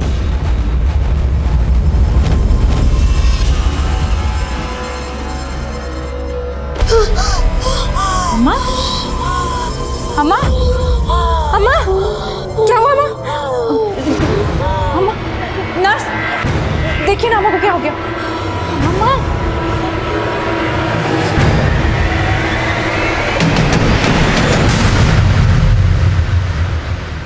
दिशा की फ्रेंड्स ने दिशा के कैरेक्टर के बारे में सब अच्छा ही बोला है, लेकिन दिशा की बहन रूपा का कहना है कि उसके पति विजय का कैरेक्टर खराब था, इसी वजह से उसने उसको छोड़ा। वहीं दिशा की माँ को कई साल पहले ही दिशा के बाप ने छोड़ दिया था। हो सकता है इन तीनों माँ बेटी का ऐसा कोई राज हो जो दिशा की मौत से ताल्लुक रखता हो। दिशा के बाप को तो राघव लेके आ रहा है। गौड़ा, तुम रूपा के पति विजय के बारे में और अच्छे से पता करो। Okay sir.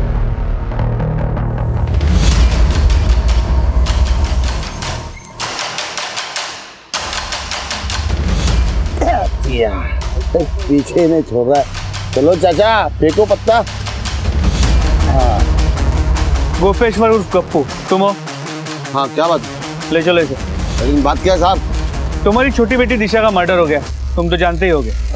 चल। अरे लेकिन साहब बात तो सुनो, मेरा उनसे क्या लेना देना साहब? मेरी बात तो सुनो साहब, क्या लेना देना मेरा उनसे?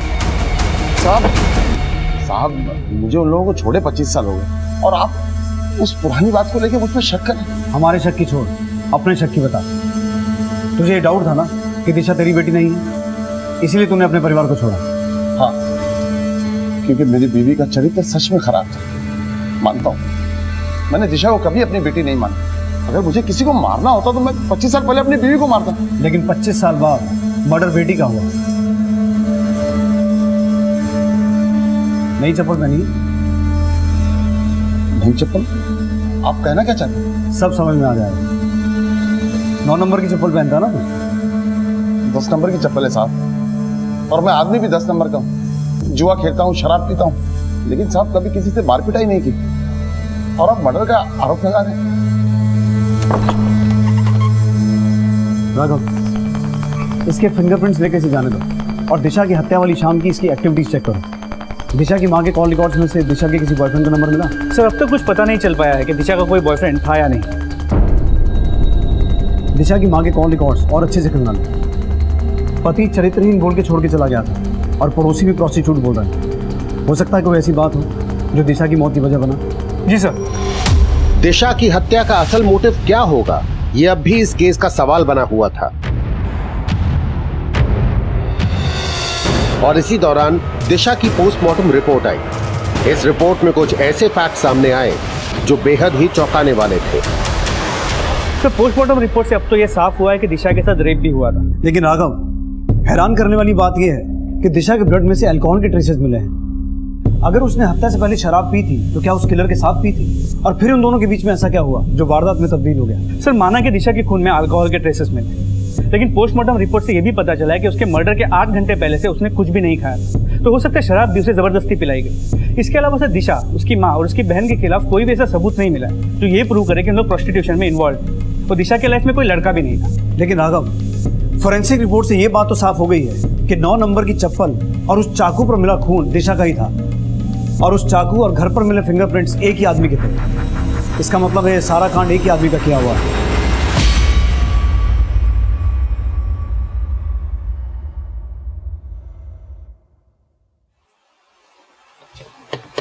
यार, ये भिखारी यहाँ पे काफी दिन से दिखाई नहीं दिया।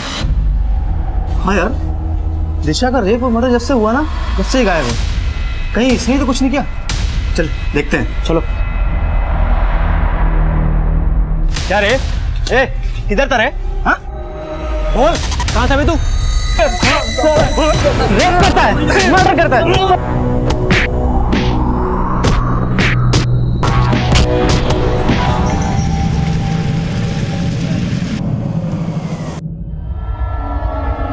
पीछे हटो, पीछे हटो, चलो पीछे। सर सांस चल रही है। इसी जल्दी से हॉस्पिटल लेके जाओ। Okay sir. सर शायद इसी ने दिशा का रेप और मर्डर किया है। अगर इसने कुछ गलत किया है तो इसे सजा कानून देगा। तुम कौन होते हो किसी को सजा देने वाले?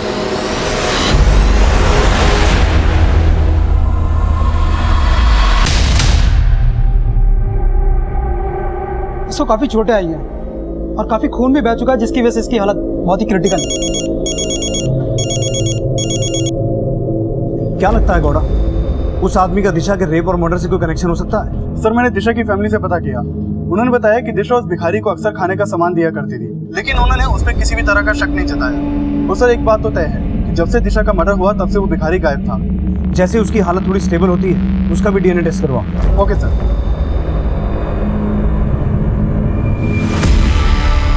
सर मुझे ये नहीं पता कि रूपा अपने पति के साथ क्यों नहीं रहती थी, लेकिन उसका पति हमेशा यहाँ आया जाया करता था, और कुछ दिन पहले तो वो रूपा को अपने साथ जबरदस्ती ले जाने की कोशिश भी कर रहा था। कहीं नहीं जाएगी ये। बीवी है मेरी वो, देखता तू किसे रोकती। चल चल। बीवी है तेरी? अगर तू उसे बीवी मानता ना तो किसी और औरत के साथ रिश्ता नहीं रखता तू। तेरी चेची भी ना कुछ कम नहीं है, इसकी सच्चाई तुझे पता चली ना तो। खराब खुद है और आरोप मेरी चेची पे लगा रहा है ना। चल निकल ऐसे, निकल वरना 100 नंबर लगा के ना पुलिस को बुलाऊंगी। भाग। मैंने कुछ भी नहीं किया। 16 जून की शाम तूने दिशा का मर्डर किया था। नहीं साहब, उस वक्त मैं ड्यूटी पे था। साहब मैं मानता हूँ कि उनके साथ मेरी नहीं बनती, लेकिन साहब मैंने कुछ भी नहीं किया। रूपा मुझ पर बेकार में शक करती थी। मेरा यकीन मानिए, मेरा किसी के साथ कोई चक्कर नहीं साहब। लेकिन तू अपनी बीवी रूपा को बोलता था कि तुझे रूपा से ज्यादा दिशा पसंद थी, लेकिन दिशा ने पूरे मोहल्ले के सामने तेरी बेइज्जती कर दी। गुस्सा तो आया होगा, इसलिए तूने उसे सिर्फ मारा नहीं बल्कि उसके साथ अपनी हवस भी पूरी की। नहीं साहब, मैंने कुछ भी नहीं किया है, मुझे जाने दो साहब। दिशा का रेप हुआ है, ऐसे नहीं जाने देंगे। इसका डीएनए टेस्ट करवाओ। दिशा की बॉडी पे जो डीएनए मिला था वो जरूर इसी का होगा। हेलो, क्या सर? जिस आदमी को लोगों ने दिशा के घर के पास पीटा था उसकी हॉस्पिटल में डेथ हो गई है।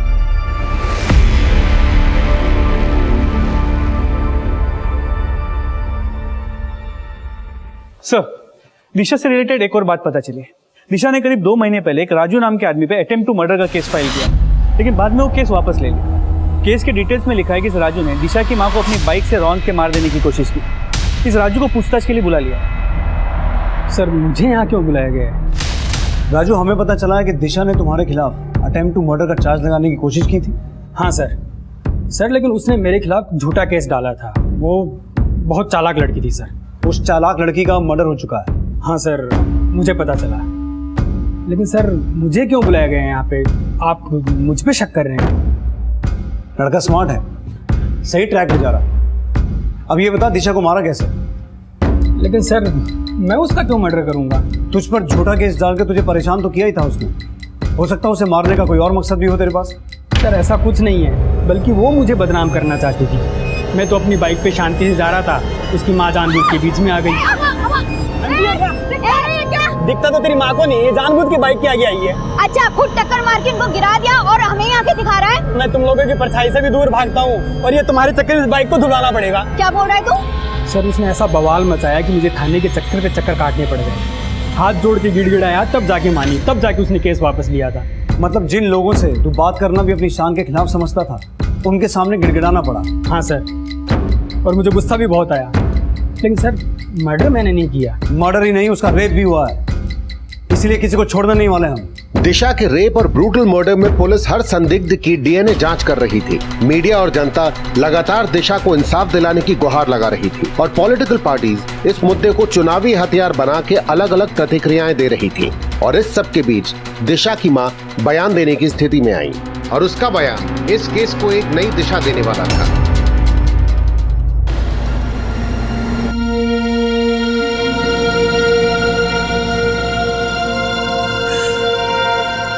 मुझे मेरी बच्ची चाहिए। देखिए, वो तो अब लौट के नहीं आ सकती, लेकिन जिस किसी ने उसे मारा है उसका पता लगाना हमारा काम है। आप जरा अच्छे से याद करके बताइए कि पिछले कुछ दिनों में आपने ऐसा कुछ देखा या नोटिस किया जिसका कनेक्शन दिशा की मौत से हो सकता है? हाँ साहब, एक रात पहले किसी ने हम पर हमला किया था। हमला? हाँ। कैसा हमला? रात को हमारी छत पर किसी ने पत्थर फेंके थे।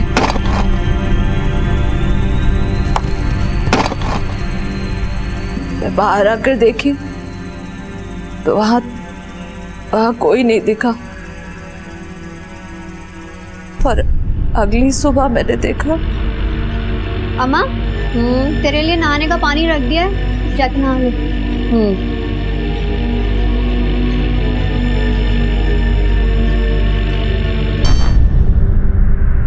मुझे लगा कि वो बीड़ी और माचिस मेरे पड़ोसी का है, जिन्होंने हमारे छप्पर पर पत्थर फेंका था। पता लगाने की सोच ही रही थी तब तक। तो वो बीड़ी और माचिस इस वक्त कहाँ है? मेरे घर पे।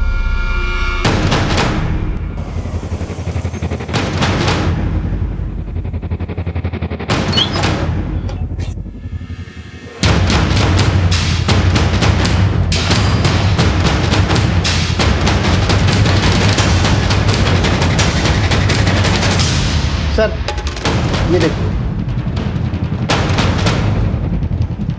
सर, ये काफी लो क्वालिटी की बीड़ी है। इस तरह की बीड़ी लेबर क्लास के लोग ही पीते हैं। 9 नंबर की चप्पल के बाद अब पुलिस के सामने उस ब्रांड की बीड़ी आई जो शायद दिशा का हत्यारा पीने वाला हो सकता था। इस अनुमान के आधार पर पुलिस इलाके के उन वर्गों के लोगों की जांच करने लगी जो गुनहगार हो सकते थे। और तभी एक नई सूचना सामने आई।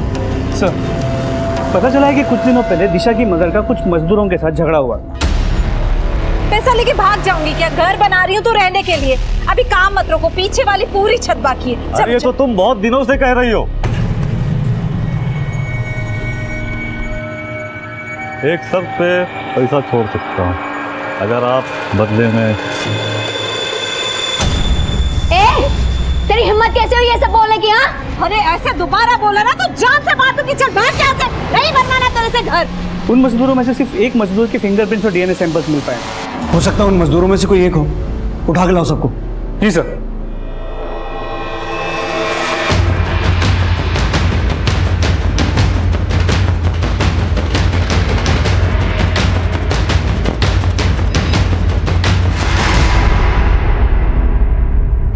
साहब क्या गलती हो गई हमसे?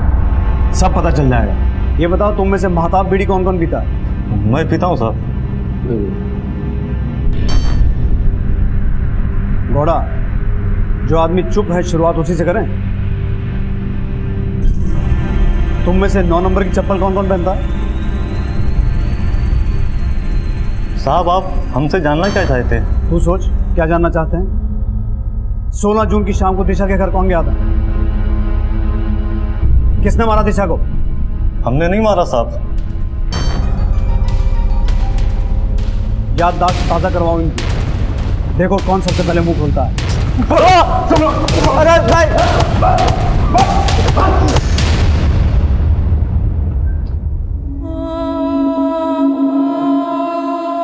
रूपा का तो चाह कर भी घर नहीं बसा पाई, पर तू तो शादी कर ले। अम्मा, शादी से भी ज्यादा जरूरी है कि मैं एलएलबी पूरी करके कहीं जॉब ढूंढूं, उसके बाद सोचूंगी शादी का। शादी के बाद भूल तो नहीं जाएगी हम लोगों को? अरे क्या हुआ? ऐसा भी क्या कह दिया मैंने?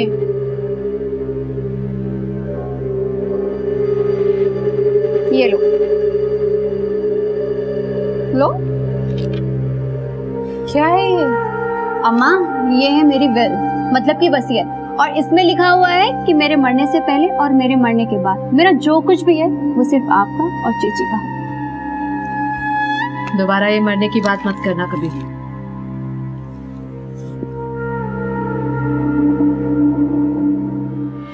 तुम सभी लेबरर्स को तोड़ा, लेकिन कोई भी कुछ नहीं बोल रहा। इन सबका डीएनए टेस्ट करवाओ, और इनके अलावा उस एरिया में जितने भी मजदूर काम करते हैं और दिशा का कोई भी अड़ोसी पड़ोसी जिस पर जरा सा भी शक है, सबका डीएनए टेस्ट करवाओ। किसी को भी बेनिफिट ऑफ डाउट देना ठीक नहीं है, क्योंकि ये केस बहुत सेंसिटिव होता जा रहा है। सर, एक तरफ जहां दिशा को इंसाफ दिलाने के लिए मोर्चाबंदी शुरू हो गई थी, वहीं दूसरी तरफ पुलिस अपने शक की पुष्टि करने के लिए इलाके के दर्जनों लोगों का डीएनए टेस्ट करवा रही थी।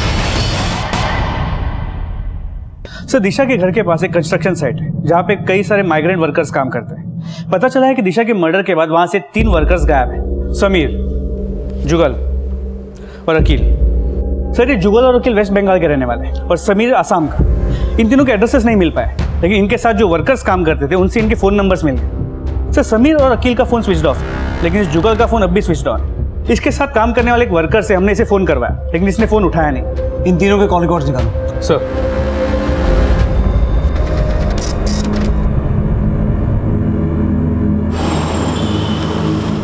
इन तीनों को यहाँ आसपास कभी देखा है आपने? नहीं। कौन है ये लोग? हमें शक है दिशा के रेप और मर्डर में इन तीनों का हाथ हो सकता है। सर, इस समीर का फोन दिशा की मर्डर वाली रात से ही आसाम की तरफ मूव करने लगा और वहां पहुंचते ही स्विच ऑफ हो गया। इस समीर और अकील के फोन दिशा के मर्डर के अगले दिन सुबह से वेस्ट बंगाल के बीरभूम एरिया की तरफ मूव करने लगे। वहां पहुंचने के बाद अकील का फोन 2 दिन बाद स्विच ऑफ हुआ, लेकिन जुगल का फोन अब भी बीरभूम एरिया में एक्टिव है। यानी कि इन तीनों के गायब होने की वजह दिशा के मर्डर से जुड़ी हो सकती है, और हो सकता है जुगल इन दोनों के बारे में कुछ जानता हो।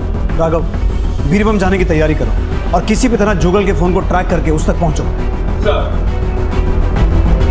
अकील, जुगल और समीर को संदिग्ध मानते हुए पुलिस उनको ढूंढने में जुट गई और काफी कोशिशों के बाद पुलिस को जुगल का पता चला।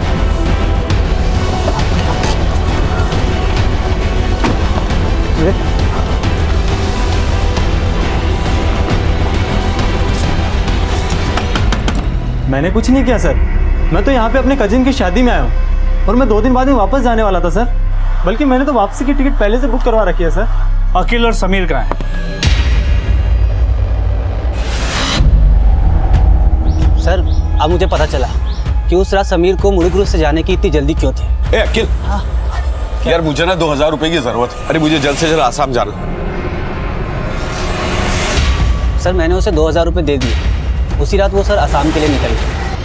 सर तब मुझे एहसास नहीं हुआ, लेकिन अब लग रहा है सर वो शायद आप लोगों से डर रहा था, इसलिए सर मर्डर करने के बाद वो यहाँ भागा है। कि समीर अभी कहाँ मिलेगा? शायद अपने गांव में, आसाम। वहाँ का पता है तुम्हारे पास? हाँ है सर। उसका पता हमें दो और तुम दोनों को हमारे साथ चलना होगा, डीएनए टेस्टिंग करनी है।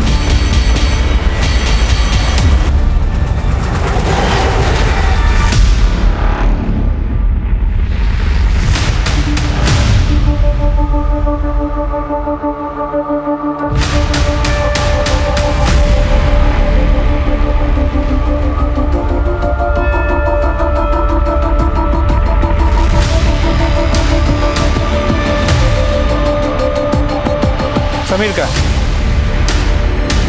क्या? समीर नहीं मिला? नहीं सर, ये समीर आसाम से भी भाग गया है और उसके घर वाले भी ये नहीं जानते कि वो कहाँ है। उसका फ़ोन अब भी बंद है और उसका कोई दूसरा नंबर भी नहीं मिला। समीर के सभी घर वालों का नंबर सर्विलेंस पे डालो, वो उनसे कभी ना कभी तो कांटेक्ट करेगा। उसका लुकआउट नोटिस जारी करो and send his photographs to all police headquarters of India. Sameer का गायब होना उसे इस केस का प्राइम सस्पेक्ट बना रहा था। उसकी तलाश जारी थी।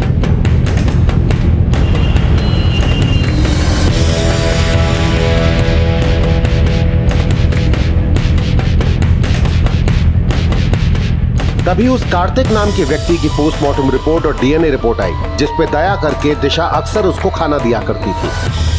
सर जिस कार्तिक नाम के आदमी को लोगों ने दिशा का रेपिस्ट और मर्डर होने के शक में मार दिया था, उसके फिंगरप्रिंट्स दिशा के घर और चाकू पे मिले फिंगरप्रिंट से मैच नहीं करते।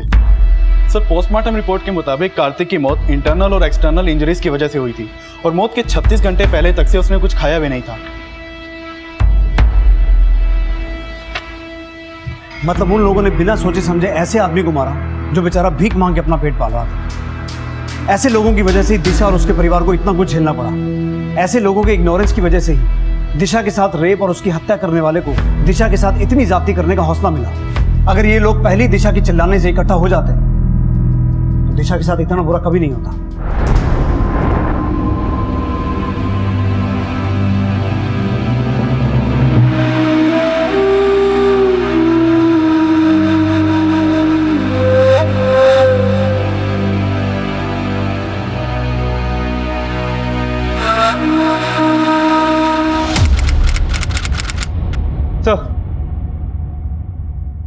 सर समीर ने अपनी वाइफ को कांटेक्ट किया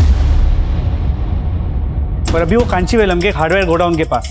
तुम अखिल को अपने साथ लेके कांचीवेलम जाओ, हो सकता है उसके जरिए हम समीर को अरेस्ट कर सकें। जी सर।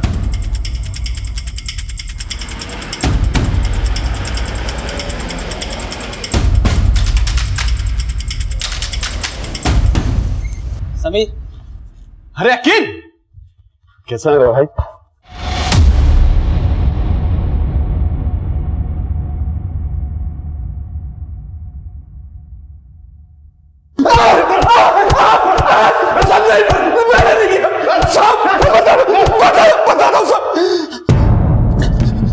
बोल।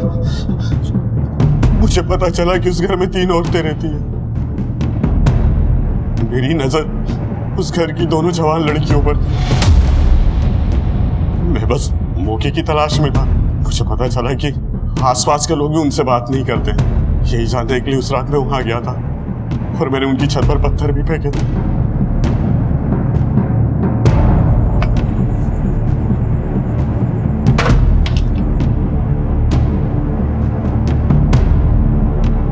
उसके इतने चिल्लाने के बाद भी उसकी मदद के लिए कोई नहीं आया।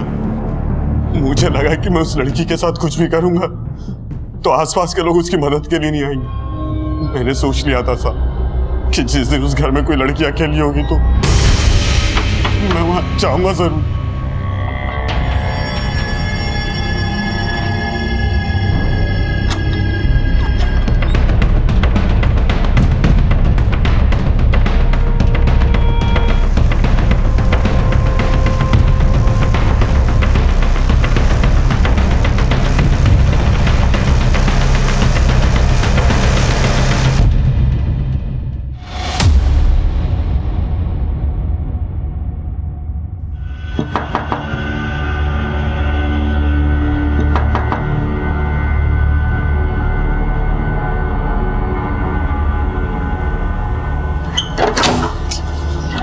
जी, दिशा की मदर रामेश्वरी आप ही हैं? जी।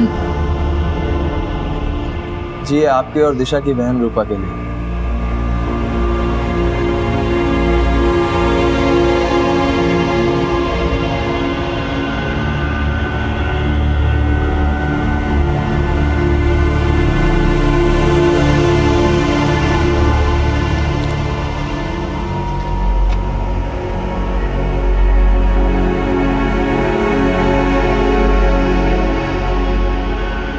अम्मा वो दिशा के लिए ट्रस्ट बनाया था ना, जिसमें लोगों ने हमारी मदद करने के लिए पैसे जमा किए थे, उसी का चेक। अम्मा, ये है मेरी विल, मतलब की वसीयत, और इसमें लिखा हुआ है कि मेरे मरने से पहले और मेरे मरने के बाद मेरा जो कुछ भी है वो सिर्फ आपका और चेची का। दिशा एक ऐसा संघर्ष कर रही थी जो काबिले तारीफ था। दिशा की हत्या उसके परिवार के लिए जितनी दुखद है, उतनी ही इस समाज के लिए भी दुखद है, क्योंकि दिशा जैसे प्रतिभावान लोगों की हमारे समाज को जरूरत है। लेकिन अफसोस, हम अक्सर ऐसे लोगों को प्रोत्साहन देने की बजाय उन्हें जातीय मतभेदों का पीड़ित बना देते हैं, जो बेहद ही निंदनीय है। क्राइम पेट्रोल्स के और भी दिलचस्प कहानी देखने के लिए हमारे चैनल को सब्सक्राइब करें और बेल आइकॉन दबाना न भूलें।